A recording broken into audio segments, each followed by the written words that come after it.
بسم اللہ الرحمن الرحیم۔ ہم ذی الحج کا چاند دیکھتے ہی نکلے۔ رسول کریم صلی اللہ علیہ وسلم نے فرمایا کہ جس کا دل چاہے تو اسے عمرے کا احرام باندھ لینا چاہیے، کیونکہ اگر میں ہدی ساتھ نہ لاتا تو میں بھی عمرے کا احرام باندھتا۔ اس پر بعض صحابہ نے عمرے کا احرام باندھا اور بعض نے حج کا۔ میں بھی ان لوگوں میں سے تھی جنہوں نے عمرے کا احرام باندھا تھا، مگر عرفہ کا دن آ گیا اور میں حضا کی حالت میں تھی۔ میں نے نبی کریم صلی اللہ علیہ وسلم سے اس کے متعلق شکایت کی تو آپ صلی اللہ علیہ وسلم نے فرمایا کہ عمرہ چھوڑ، اپنا سر کھول اور کنگھا کر اور حج کا احرام باندھ لے۔ میں نے ایسا ہی کیا، جہاں تک کہ جب حسبہ کی رات آئی تو رسول اللہ صلی اللہ علیہ وسلم میرے ساتھ میرے بھائی عبد الرحمن بن ابی بکر کو بھیجا۔ میں تنعیم گئی اور وہاں سے اپنے عمرے کے بدلے دوسرے عمرے کا احرام باندھا۔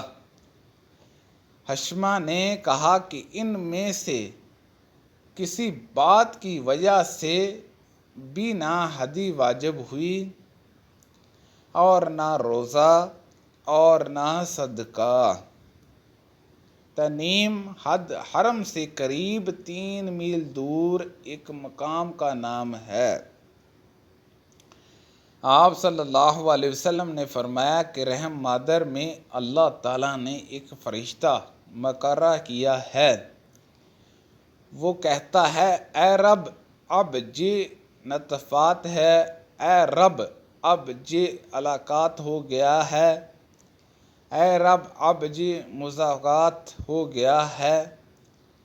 پھر جب خدا چاہتا ہے کہ اس کی خلقت پوری کرے تو کہتا ہے کہ مذکر یا مونس، بدبخت ہے یا نیک بخت، روزی کتنی مقدار ہے اور عمر کتنی، پس ماں کے پیٹ ہی میں یہ تمام باتیں فرشتہ لکھ دیتا ہے۔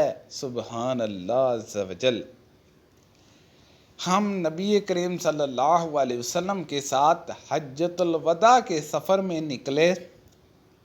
ہم میں سے بعض نے عمرے کا احرام باندھا اور بعض نے حج کا۔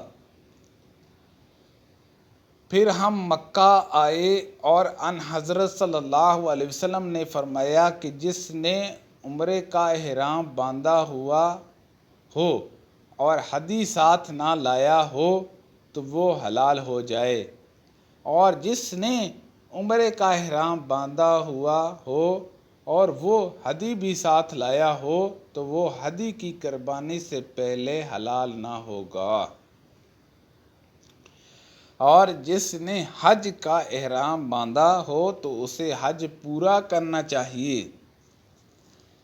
عائشہ رضی اللہ عنہما نے کہا کہ میں حضا ہو گئی اور عرفہ کا آن آ گیا۔ میں نے صرف عمرے کا احرام باندھا تھا۔ مجھے نبی کریم صلی اللہ علیہ وسلم نے حکم دیا کہ میں اپنا سر کھول لوں، کنگھا کر لوں اور حج کا احرام باندھ لوں اور عمرہ چھوڑ دو۔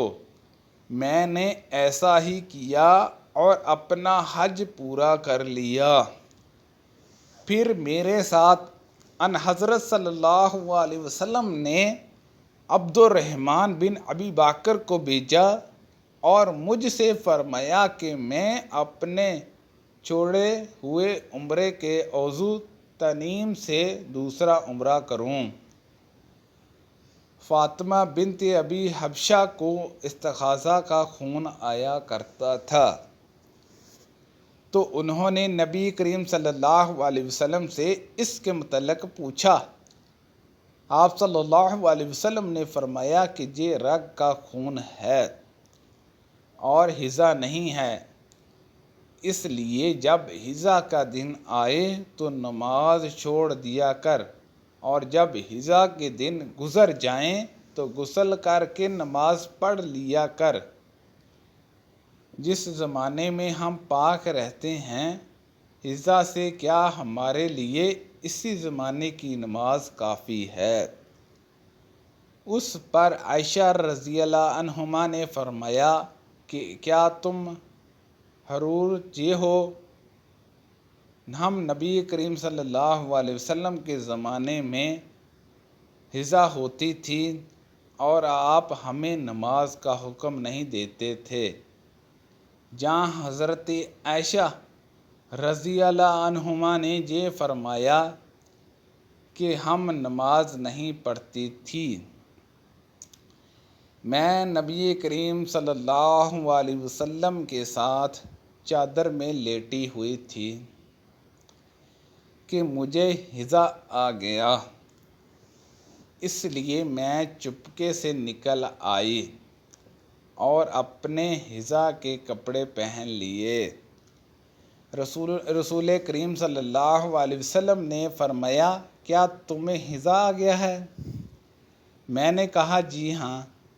پھر مجھے آپ صلی اللہ علیہ وسلم نے بلا لیا اور اپنے ساتھ چادر میں داخل کر لیا۔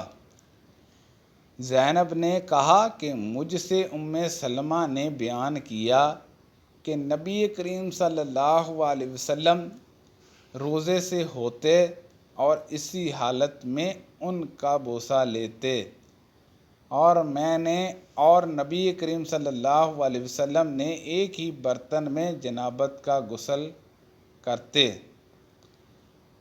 میں نبی کریم صلی اللہ علیہ وسلم کے ساتھ ایک چادر میں لیٹی ہوئی تھی کہ مجھے حضا آ گیا اور میں چپکے سے چلی گئی اور حضا کے کپڑے بدل لیے۔